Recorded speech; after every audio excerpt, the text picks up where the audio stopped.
I'm so happy you're here and I get to see your face. This is like such a childhood dream of dreams. I can't even tell you. You don't look old enough for that. I'm 43. I was like All right. sitting. I used to dress up to sit in front of my TV to watch you. Isn't that nice that I don't know, the way, you'd have, it was only on at that time and you had to like, make sure you were there for it or go to the movies. And it was like, I don't know. I feel like having filmed entertainment delivered in that manner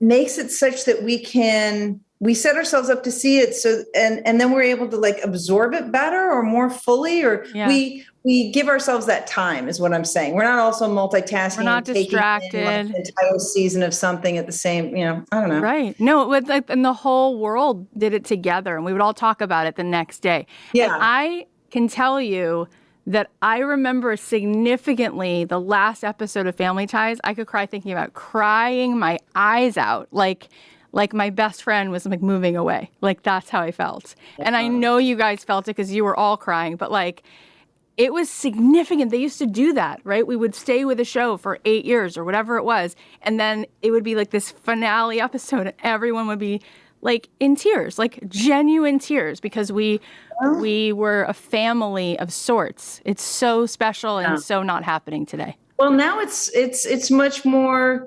I guess, focused and concentrated in smaller pockets of people who are really interested, like the audience response or the reader response for Face was extraordinary. It was immediate. It was full. It was far bigger and far more international than we thought it was going to be. Because we thought this, like the idea of pushing back against the idea that women's faces are broken and should be fixed. We thought that was really more so an American thing, but it's not. No, it's not. But it was great to be able to, what we have now is the ability to get that instant response and, I don't know, the word community is so overused, but yeah, it's not even the right word. There's like an intimacy that you can create. You can create a different kind of intimacy because you're there's just an instant intensity of emotion almost, because people like we got over 1,000 DMs on the book from readers just saying how it impacted them. And that's something new, you wouldn't get that in the past unless they took the time to like write you a letter and all that. And then the immediacy is gone. You get that letter, I don't know, 2 weeks later or something. Yep. So that's really a cool aspect. But yeah, there's so many. Netflix's Ted Sarandos had a great quote once. He says, "You're not just competing with the other films or books or whatever that are out that week. You're competing." He's talking specifically about films. You're competing with every film that was ever made. Right. That's true. Right. It's different, or every series that was ever made, or anything, everything that's available online to watch or read is available now. Yep. So you're competing with. Which is why I'm not overstating it to say the success of, we're going to start by talking about the book. And then I want to go back and talk about all of the things that I've always wanted to ask you.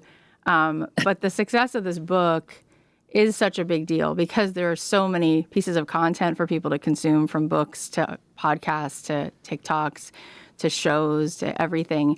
And I think people love you so much because you have a point of view. And that is something that you would think everybody would be brave enough to have a point of view, but we want to belong so badly that we don't all feel the courage to have our point of view. And it's fascinating that you wrote this book, and I just started listening to the audio version, which is so fun. And you were, what you're saying, I had just said to a friend about 6 months ago when I went organic and I started eating no dairy, no gluten. I said, but why am I dyeing my hair, let's say? Like, why do I dye my hair? I'm like, because I'm 90% gray, right? And this is like, just like this notion of what we're supposed to look like. Let's talk about what compelled you to sit and make sure this book happened? Why did you feel so strongly about saying this? Well, many of my points of view are based in experiences I've gone through. So in that sense, it's like I'm putting out little cookbooks for recipes that I have made. And there's lots of different ways to make an apple pie, but I know this way actually works. Yeah. So, everybody's got their own thing, but it's nice to be able to say like, hey, I tried this way and it really worked. So yeah, how did I was writing my first book, Fame, the hijacking of reality, which people might find interesting too, if they like this book. Totally. We're going to talk about that too. And yes, Okay. I'm so glad you wrote that as well. I was writing that book, and then I did a Google search of my name as part of my research on that book, and that was a mistake because the autocomplete looks old. And I'm 46 now. I mean, no, I'm not. I'm 56, and I was 42 at the time, and I was like, really? I don't think I look old yet. I mean, I didn't have really this yet or this hurts or me. I hurt to hear that you had to read that. It makes me upset, Because you're just, at the end of the day, you might be a famous person, but you're a person.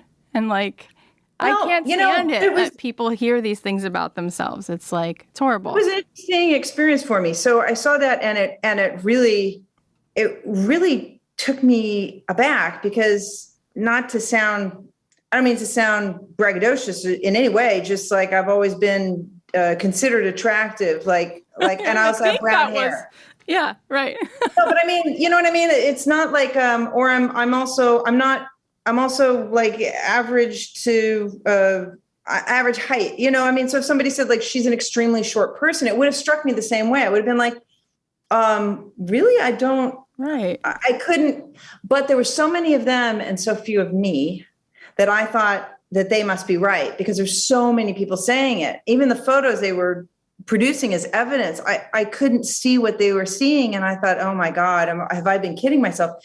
Anyway, all to say, it affected me much more deeply and for much longer period of time than I ever expected it would. Wow. So work through that to understand what buttons was that pushing in me, because it's not about the skin on my face. It was more about what it made me think was going to happen if people thought I looked old. Exactly. It was that. Yeah. And so once I got on the other side of that and sorted out what that was for me, I really wanted to look at in our society, why are we at a point now, or have been for a long time, where we've decided women's faces are broken and need to be fixed. Yeah. Which I think I have to say is, I mean, the focus on women's faces generally has been throughout history, but that concept I think is relatively new in our human timeline. Yeah, I would say so. I'm sure they weren't doing that 100 years ago. So that's what the book was about. It's 47 short stories, and they're very short stories, and they're based on my experiences and feelings on the subject, and then those of about 20 people I interviewed.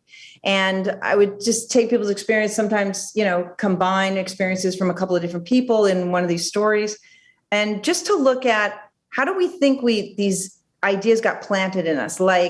Are they from hearing fairy tales as kids, where the villain is most often an old woman? And I'm not advocating for getting rid of fairy tales at all. I'm not like that. I'm just saying, if I find for myself, if I can recognize where the idea started, then I can more easily dismiss it and go like, oh, that's where that comes from? Yeah. Oh, all right. I don't need to. That's not a real thing, though. That's not a real, because women's faces aren't broken and don't need to be fixed. So, but for everybody, I believe if people think I look old, then therefore, and there's a fill in the blank, then therefore I won't get a job, or I won't keep this job, or I won't get a mate, or people won't listen to me, or whatever it is. But I have found that fear is the one to get that needs to get dealt with, not the skin on my face. The skin on my face isn't going to make didn't make me hold on to that fear. That fear was already in me. Yeah. 100%. So if I can deal with that fear, then if after people deal with the fears, then if they still want to cut up their face and do, well, that's their prerogative. Right, It's right. your skin here. Well, you can do whatever you want with it. But I have found that making decisions based in fear take you just off your track. Yeah. Yeah. So, and that's what my film Violet's about more generally. So that's what I wanted to share with people. Like, here's my point of view. I think it's psychotic. The idea that it's become this, the idea that has become sort of a matter of fact position in our society that every woman, frankly, no matter what age, has to get their face fixed. It's almost like it sounds you got to get ridiculous. braces, even if your teeth are fine. Yeah. You know, it's like that. And frankly, everybody's face is fine. Yeah. You know, it's yeah. It definitely needs Anyway. to be said. And I think that's why people keep giving a copy to a friend or telling everyone that they need to read it. And I think it's the right time where women are ready to give themselves this permission too, which is really, it's all happening at the right time. I actually had an experience myself where on my 16th birthday, which is the soonest I could do it, I had a nose job.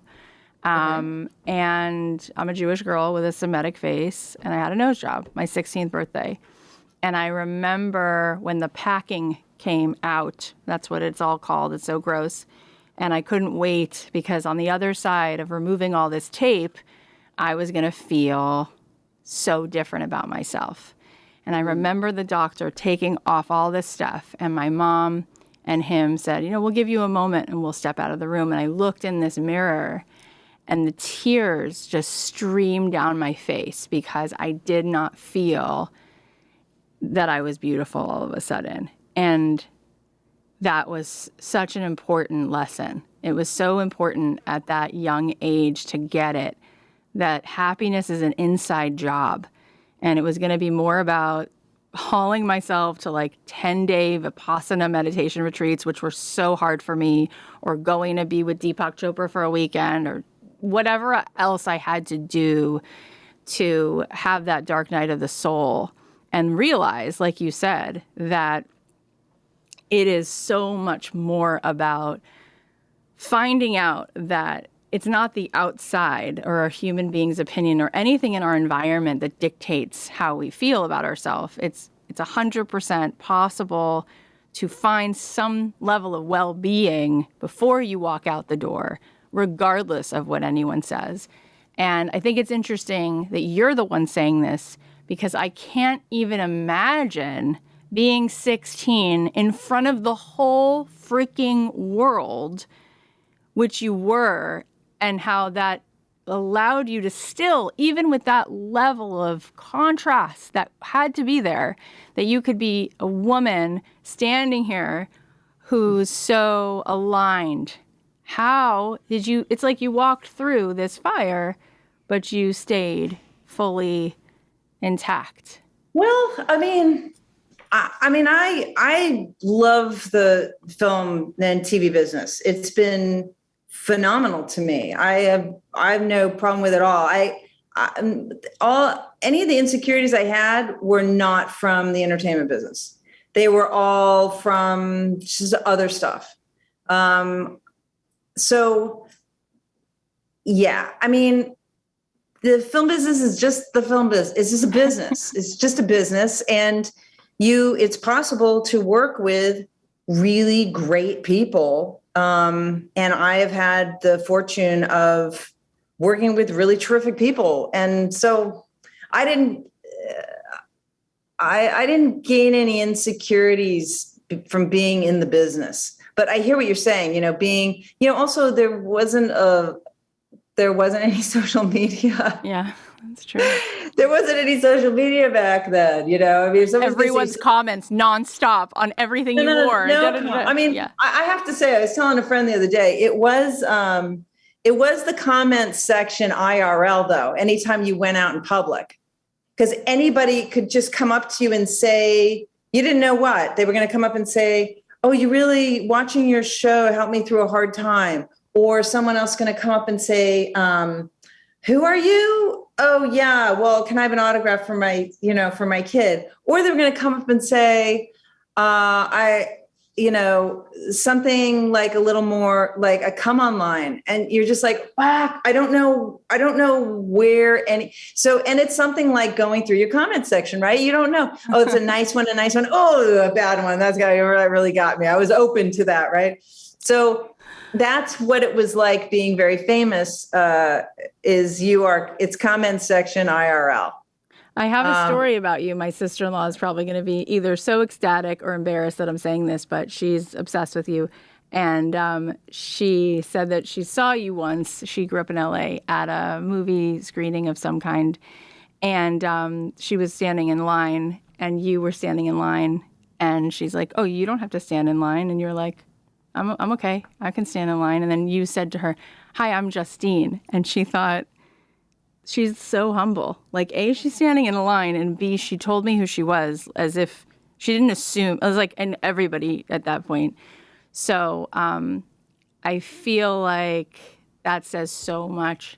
And I don't know what you attribute that to, if there was like inside of you already just like a real knowing of like your compass of like what's north and what's south, or if it came from like your home or your parents. But there was like definitely that came through. I felt that way about you, just intuitively. And I wonder, as you're speaking this out, it's like, do you realize what a unicorn you are in that way? Well, thank you for saying that. But I got to tell you, it's absolutely, whatever people think is coming off of me is 100% attainable. I did not start like this. I mean, I'm sure there was a germ of it. I mean, I think we're all come into the world like our true selves, and then different things, kind of experiences or encounters or whatever conspire to either enlarge that or try and smother it,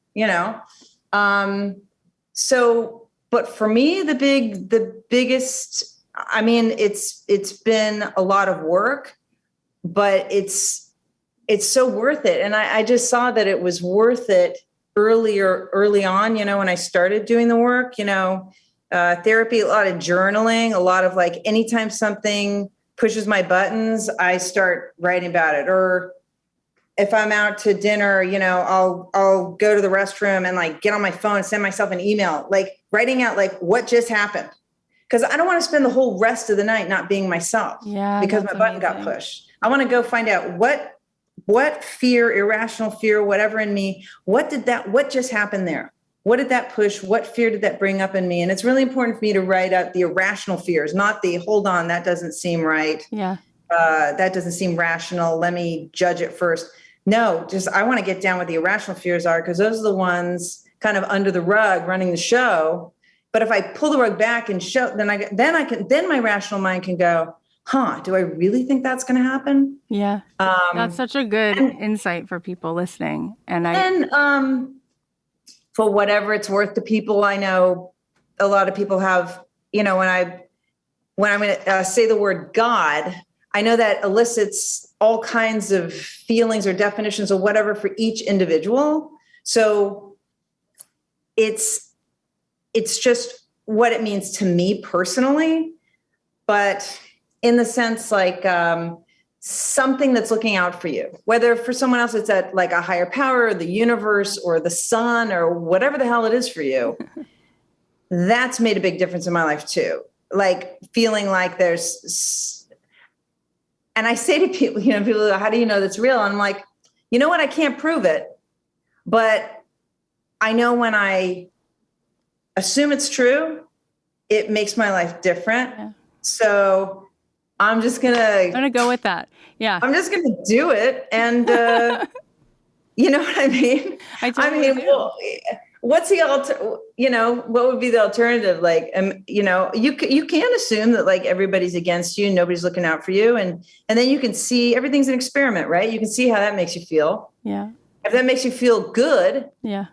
And like more yourself, if that makes you feel more yourself, then keep doing it. Yeah, keep doing it. I like to imagine that there's some entity or being or power or or galaxy, however you want to see it, that's looking out for you, that's on your side, that gives you perspective, then do that.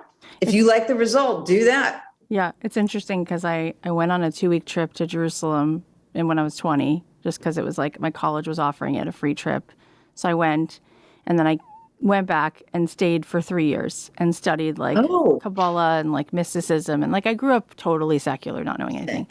And then I got really into studying like all these world religions, mindfulness and all of this stuff. And it's interesting because Einstein, I was just reading this actually last week. I've been studying this now for like 20 years, like just seeking all of this. And he says that there's really 10 dimensions, but we only see 3D because our actual eyeball sees the height, depth, and width of things. But really, there's, like Deepak Chopra was on my podcast a couple weeks ago, and he's like, what do you see in front of you? I'm like, a microphone. I see you, a computer. He's like, right, do you notice you didn't say the space between you and the microphone? And there's so much more of what we don't see that's really real. Like it exists, there's energy, there's all of these different levels of what the reality actually is of the universe. And so it's interesting because the 3D makes us have these egos where I feel like I'm separate from you and you're separate from this guy, Sam, who's filming this right now. And we're all separate when really there's just like there is this one unified energetic field. And it's kind of like Marianne Williamson said to me recently. She goes, if you looked at the ocean and you saw one wave thinking every other wave was trying to eat it alive, that would be ridiculous because there's no way they're separate. And the waves themselves are part of the ocean. And so it's like there is this energy, right? And whatever you want to call it, it exists. And we're all in it. It's like a video game. And the more we come into that oneness, it's like my rabbi said, I know there's gravity, even though I don't see it because I feel a force pulling me down. And I know there's something else called God, the universe, whatever, because I feel a force that pulls me up. I feel something. I don't know what you call it, but it doesn't matter what it's called. God's not offended. Like God doesn't have a religion. So, but you're right. There's something definitely there. Like I said, it's just, an experiment. It's a, what do you want to have? What radio station you want to be tuned into? Yes. What do you want to have running around in your head? Because I don't know what's going on in what you're thinking. When I could be thinking this whole time, I could just be thinking of, learning Russian and, like it's like, I don't know that people. That was my first guess. She's preoccupied. She's learning Russian. People appreciate the freedom that they have to think whatever they want. Yeah. But I've also found, and this is just for me personally, that positive affirmations and stuff will only go so far. I have got to get. It's like you can brush your teeth, but if you've got something rotting in the root of one of your teeth, no good. No amount of brushing is going to fix that. So go deal with that rotting, and then you'll have a different experience. So I have definitely had to go deal with resentments, deal with fears, deal with, and really those two things, if someone's willing to just go look at those things, and even just in exposing them and seeing, just sort of, it's almost like when something is oxidized, when it's exposed to the air, it almost just starts deteriorating, even just by exposing it. So there is underground work to do. It's not just, I'm awesome and this is going to be a great day. I mean, that helps too. But then if something pushes your buttons, I've had really, really good results with just journaling and just finding out what happened. How was I feeling right before? And then I felt this way after. What was the moment or thought or whatever that changed my day from me feeling myself to me not feeling myself? Yeah. It's interesting because I studied for 3 years at UCLA's Mindful Awareness Center just to learn as much as I could about how to not be anxious or find this witness inside, whatever I could find, any kind of equanimity. And there was a class that taught us that, 95% of our mind is kind of a software program that's been running since we were 7. Not And bad. we're projecting, constantly. And so like my phone camera sees what's here and I don't. I see through a cognitive bias and I'm assigning, it's really like a hologram of aspects of like the past, a lot of it. So I wonder for you, what's in there that's relevant to this whole, story and the story we know of your life. For instance, like, did you want to be an actor or was that something your parents wanted for you? And when you were in that experience, we all had an experience of getting to know you through the television, but what was your experience of it at that young of an age? I don't know. That's so long ago. I mean, everything has been what I wanted to do. I did want to direct when I was 19, but the timing wasn't there. So, and I know for me, especially if I'm doing something creatively, I've got to wait for the timing. Otherwise, I'm just going to make a pile of junk. Whereas if I wait for the timing, I look at it afterwards or read it or look at a collage I made or film or whatever, and I just go like, oh, who made that? That's really good. Not like I'm channeling. It's not like that. I just waited for the timing. It's like the timing of cleaning out your closet. If you ever cleaned out your closet when you didn't really feel the timing, you didn't really want to do it that day, the decisions are hard to make and you wind up throwing out stuff you didn't mean to. But if you do it on a day, you're like, oh no, today feels like the day. The decisions are easy. Yeah. You don't regret what you threw out. It's interesting.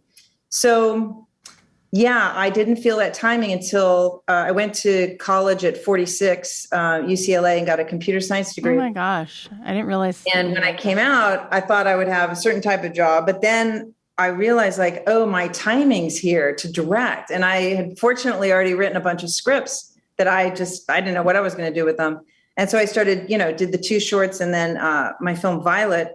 But no, everything's been... for me, the biggest turning point was, like I said, just starting to do that for me to become myself, which is like my top goal in my life is to become the most myself possible, to have as few buttons as humanly possible, to live without any fears at all. And I don't mean fears about, skydiving, stuff like that. Like that's a cool one to have too, to be fearless there, but also just fear about any situation, about anyone I'm in, so that all my decisions are based in instinct and not in fear. Mm-hmm. And, but in order to do that, I had to do the work, and it's hard work. And a lot of people I know will avoid that kind of work, but I've never had, the reward is not even equal to the effort. Like the reward is so much bigger than the effort. I feel even though the effort seems like so much.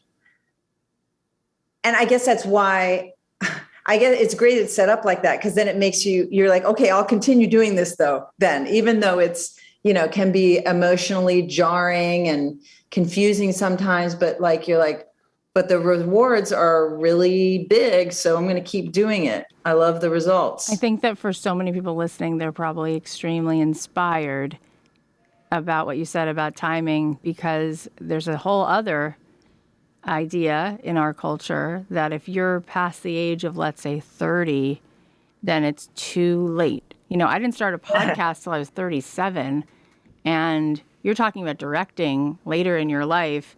And for the women listening right now, what do you say to them? Let's just double down on that. What do you say if they think to themselves, no, you don't understand. I have a minivan. I have 3 kids. Yeah, maybe I wanted to direct or write a book, or maybe I wanted to do whatever it is, glass blowing. But I feel like I've missed the time. What do you say to those women? Glass blowing is still on my list. I haven't done that yet. You actually hit something I really want to, not for a business or anything. I just really want to.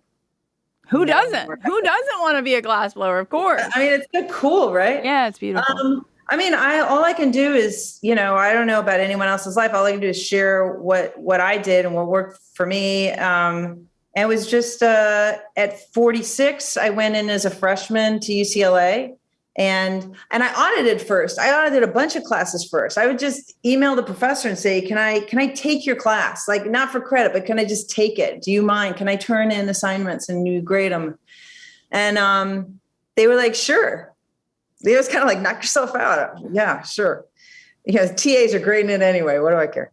No, that was very generous of them to let me sit in. And I encourage anybody who's, you can go audit a lot more than you think you can, if you're, just want to like sort of see what it would feel like to be back in there. But that'll be the third book about that whole experience at UCLA. It was great. And I would say, so I went in at 46 as a freshman, did freshman orientation, the whole thing. I took the SAT test again, everything. Crazy. Because I wanted to go in, have that full experience versus going to community college and then transferring, which I could have done too. Which is a great route as well. Saves money for sure. And then, I don't know. I feel like everybody's life comes with a basket of gifts and talents and opportunities. And the combination of my basket are different than yours, different than Judy's, different than Muhammad's, like everybody's got a different Judy has basket. A great basket. But everybody gets a basket.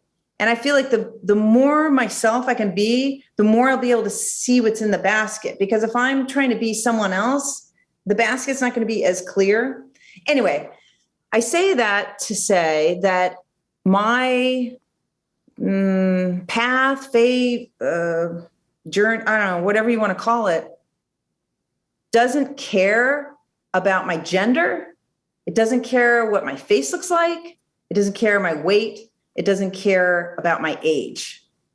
It's just going to give me these in its right timing, right? Like you may have a talent that you don't even know about yet because the business that you have that talent in hasn't even been invented yet. Think about like someone like Mark Zuckerberg. Look at this talent he's got. Now, if he was born in the 1800s, he'd be doing something interesting, I'm sure, but he wouldn't be a software engineer. No. So that's about being born in a particular time too. But also anyway. So sometimes, if you're not sure what it is you're going to do in life, I don't know, just try to be the most yourself you can be, and then you'll kind of see the path. So to me, there's two ages. There's alive and there's dead. So if you're alive, it's your time. Yeah. If you're dead, you're having another experience. Yep. That's so beautiful. I love that. Well, to say you're never too old. I mean, I think it's very helpful if you stay willing to learn, because I think a lot of people block themselves from their own gifts, talents, and opportunities because they go, oh no, I can't because my face is wrinkled, or no, I can't because I'm older. They X themselves out of it because some people don't want to be in a situation where they don't know the answers, in a new situation. Like if somebody's like, I've always wanted to start a podcast, but I don't know how. And I don't know. And if they really ask themselves why they haven't done it yet, it might be that they're afraid to look stupid. They're afraid to ask questions and all that. Just as an example, I'm not saying it's true of everyone, but this just as an example. So anyway, like I said, that I don't know other people's lives, but that's what's worked for me. I don't really care how old I am. I just, I'm just going to do what's in front of me. And, and sure, if you've got kids and you don't have help, okay, you're in a situation where you don't have the time to like go to school full time or something, that's totally understandable. So I'm not saying like, those things have to be brought into the picture as well. But I think there is a way for everyone to get down their particular path. There's a way. I love that idea. There's always going to be a way somehow. And if you feel like you don't see it, I would just say, just ask the air or God or whatever your thing is, right? Just say like, show me where it is. Yeah. Show me where it is and make it really clear. And I'm telling you, I don't know how else to do it but that. I really don't. Or like, this whole situation seems like it sucks. Can you give me your perspective? Because I'm not seeing it, you know? Yeah. Like, I don't know how else to do it. So, I mean, when you ask, like, I've got to say the whole thing. It's not just me doing work on myself and being aware of my fears, but it's also that, like, asking for guidance, perspective, and I don't know how else to do it. I love that. We had this woman on, Dr. Edith Eger, who you may or may not have heard of, and she wrote 2 best-selling books. New York Times best-selling books, was on Super Soul Sessions. She wrote these books at like 89 and 91. And it's just like, they're amazing pieces of work that she didn't have the thought to write a book until that age. And I love what you're saying. I once thought of it like a taxi cab, like the light is either on or it's off. And as long as you're alive, the light's on. Like, you got places to go. Like, let's go. You know what I mean? Like, what does it matter how old you are? Like, the light's on. You're here. You're breathing. You got something cooking. You got something that's here for you. And today. this body we're each in, you know, when you talk about taxi cabs, like, this is just your car. You are not your hair, your face, your skin, your height, your thing. You are this thing inside that's using this car. So the age of this car is whatever. It's kind of like, who cares? I mean, don't get me wrong. Like, I don't think I can go like, become an Olympic gymnast now. I mean, physically, forget it. Now everything you've said is just. Even if I wanted to, even if I was gifted at that, you know, there are these physical limitations, of course. But I don't know. It's just a different way to look at it. Yeah. Because for someone to ask themselves, like, I have an opportunity right now. Am I holding myself back from it? Yeah. Yeah. Or is there really something blocking me from doing it? And this is so inspiring. Yeah. It's so inspiring. This is why people listen to the show, because they want to feel filled up like this. So because your book is now coming out in paperback and more people are going to find out about the other book in case they haven't already read it, which many have because it came out in 2018. Let's just talk about fame for a second. I love the second line of the hijacking of reality. And I'm, again, why was it so much stirring in you to write a whole book about that? Oh yeah. Well, you know, while I was at UCLA, I started thinking about how odd fame is. And I mean, I don't mean somebody, you know, sort of, suddenly they're notorious for some video, or I mean, like that fame, like that intangible, that's something that fills the air. Like if we're in a restaurant and Brad Pitt walks in and it, like a wave, it just shifts the air and everybody's attitudes and focus and everything. It's like, what is that thing? And so anyway, I started doing, and at first I was going to write an academic version of that. And I got halfway through writing that. And then I realized, this needs to be a different style. So it still has that structure underneath in the book, and just goes through the life cycle of fame. Like it begins, it starts, it escalates, it just becomes, then an equilibrium comes where everybody just knows you're famous. And for some people, they just stay there, like I said, Brad Pitt, Tom Cruise, like that kind of, their whole lives, they're just going to be there. But then for many more, for myself personally, then the fame starts descending, and then it just goes. And so the book is about what is it like from the inside through that entire life cycle? And then what's happening on the outside, but why are people reacting to the famous person the way they do at different points in that life cycle? And so there's sociological theories, and then some of my own theories that I created from my experiences. And then also get into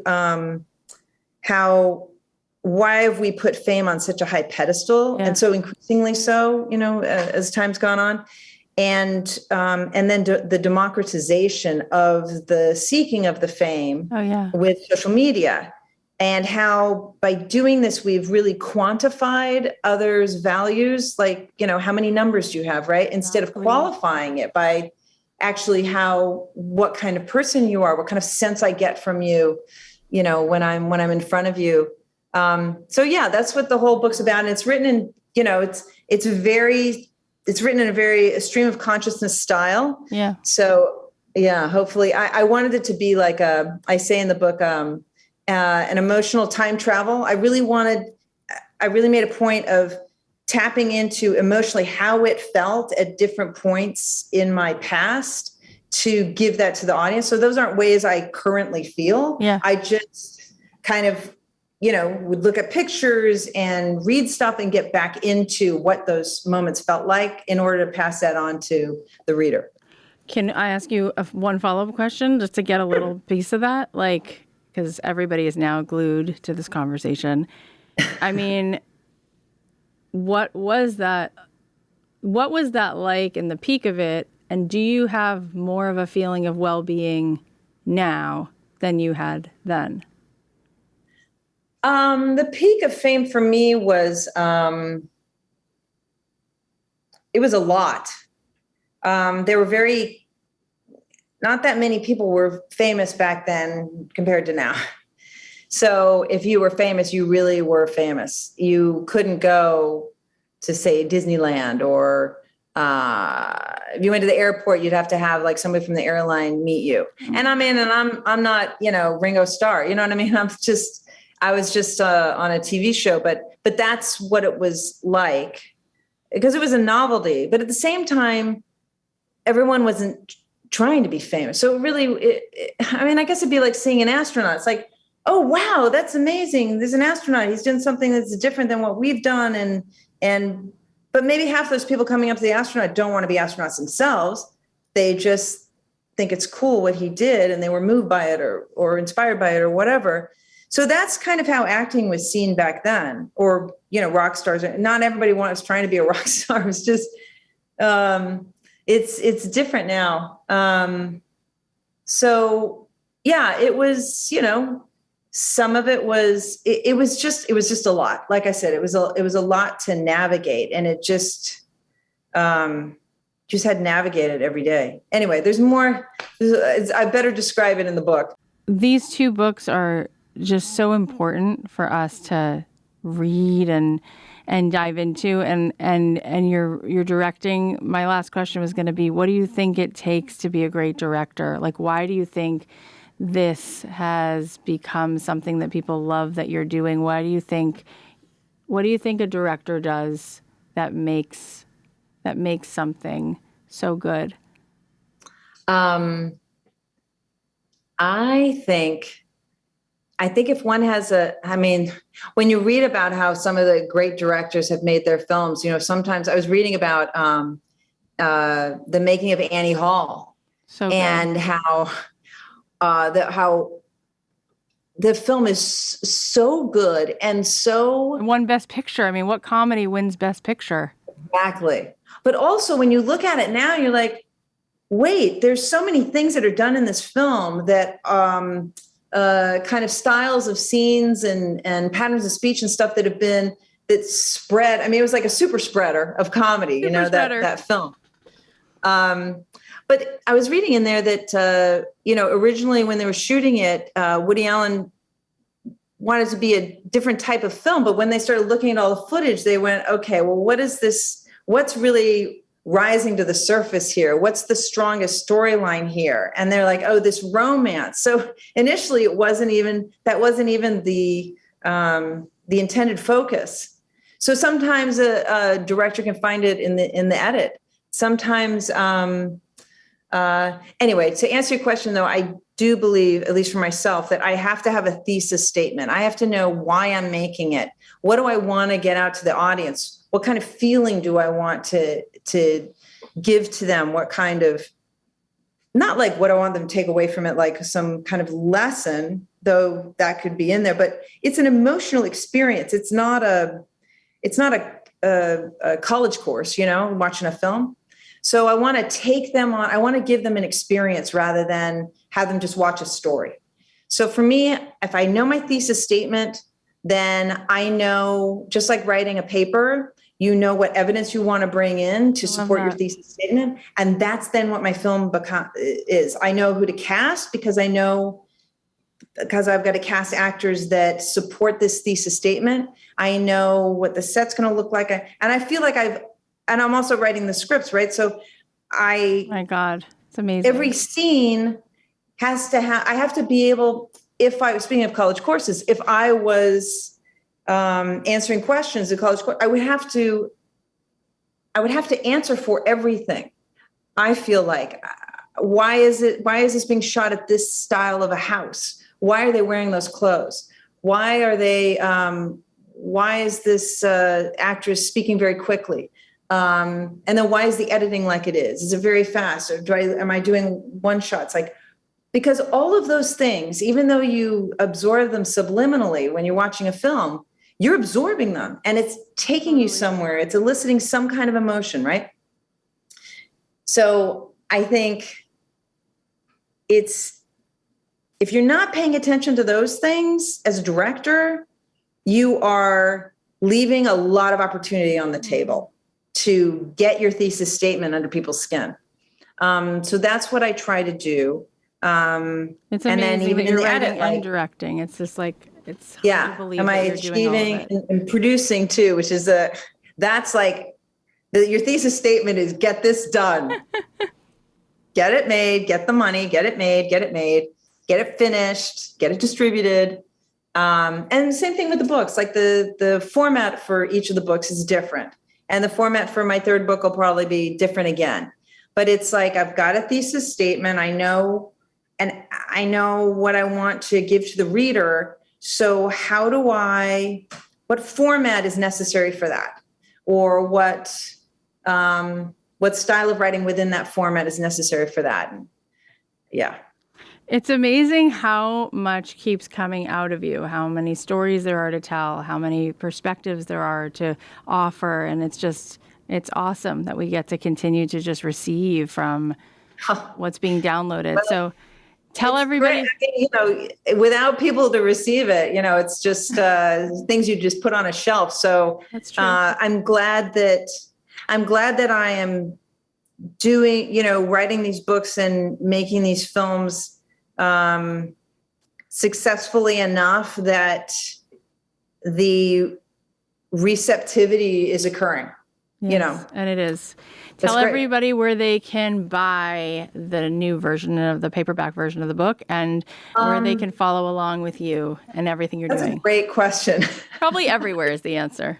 Probably everywhere. I mean, my publisher is Akashic Books. But I'm sure it's everywhere that books are sold.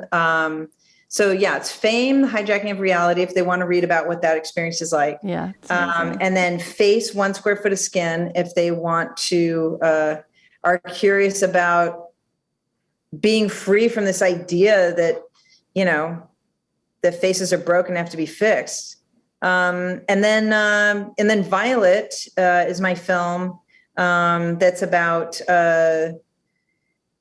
going from a person who makes fear-based decisions to a person who makes instinct-based decisions, and it's kind of a map to that bridge across, and that's with Olivia Munn and Justin Theroux and Luke Bracey. Amazing. I love what it's about. I love, actually, after hearing you speak about all of that in a bigger way, like that's what this is really about. Is really exciting and cool. Awesome. Yeah.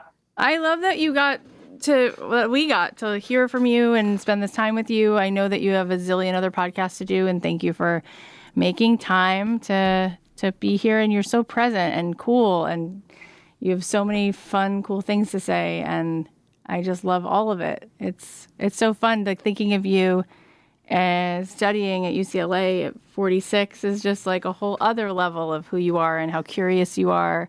And that's such a gift in so many ways. You have no idea. Well, thank you. And like I said, to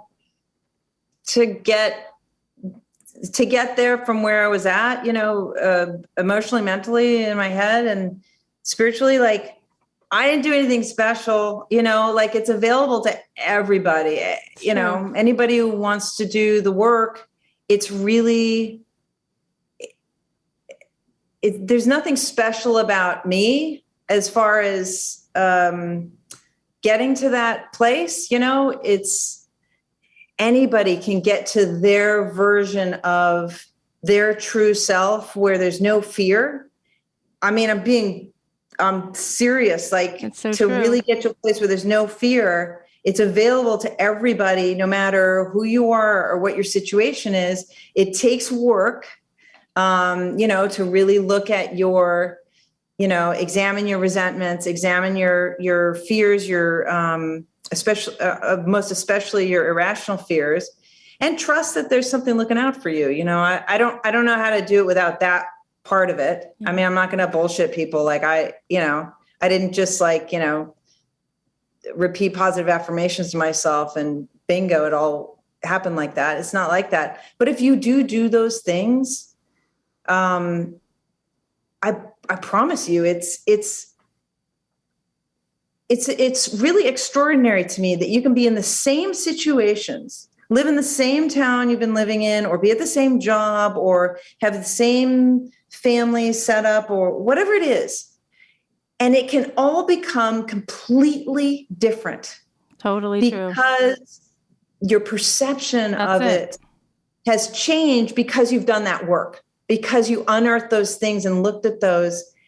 I find that to be the most remarkable shift. I'll say this. I personally feel that's the most remarkable shift that one can do in one's life. I totally agree. Is that. And like I said, it doesn't mean you have to go move to another country or completely change your living situation or completely change your work situation. It's just all this inside work that then it's akin to, when you first fall in love and you're like, everything's different now. I mean, like the grocery store even is so the most beautiful place and peaceful place and all this, and how your perspective on your, a day that's just an ordinary day from, a couple months ago suddenly seems entirely different. So true. You're choosing. That's I think the greatest act of free will is where we choose to point the flashlight. And then it's I spent some time with Byron Katie, and she makes every problem go away because she changes just how you're seeing it. And then the real work shows up because you realize if there's no drama, then and there are no problems, really. And there's nothing good that happens in your life or bad that happens in your life. It's just things that make you feel comfortable or uncomfortable. I mean, to me, that's no, it's true. So what I cut you off. What was the rest of the? You're so sweet. What you were saying? No, it's what you're saying. When the problems go away, then you realize that it's like Brene Brown's research is around vulnerability. And it turns out that our vulnerability doesn't come when we're feeling sad or scared. It's actually when we're feeling joy. Because that's when the ego, the fight or flight response, the trying to check all the exits, that's what's spinning all the darkness in our mind, is that ego that's disconnected from soul, from self, right? So when we're in joy, about 8 seconds into realizing we feel joy, we get scared and then we go back. So the reason sometimes we keep pointing the flashlight in the perspective, I think, of things that are dramatic is because really letting go and having the capacity and the courage to feel how good this reality really can be. We don't know yet how to teach our nervous system how to tolerate it, but we can. We can rewire that. What you were calling ego, I call the voice or negative thoughts, and that's in violet. That's what there's always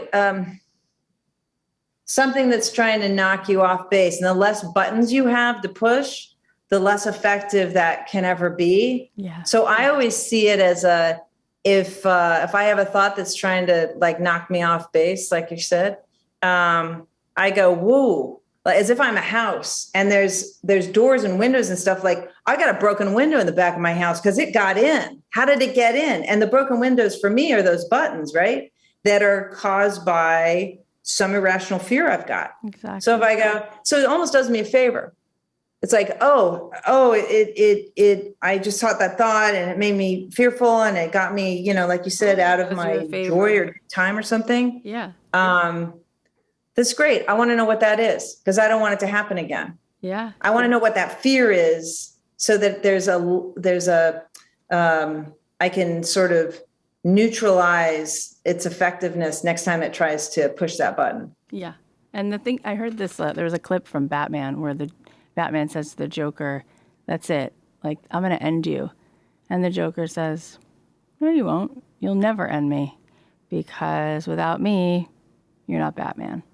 So I think it's like this ego, you know, it is a gift because when it comes up and you notice this, whatever, what you want to call it, this resistance, whatever contrast comes up, that's when you have the opportunity to see and go beyond it. And that's the satisfaction that you have when you hit your head on the pillow at night. So it's like, it's just a dance we're all in. And when you have conversations like this, you realize, holy crap, this actually could be cool. It could be exciting. It'd be like a video game that's working in my favor.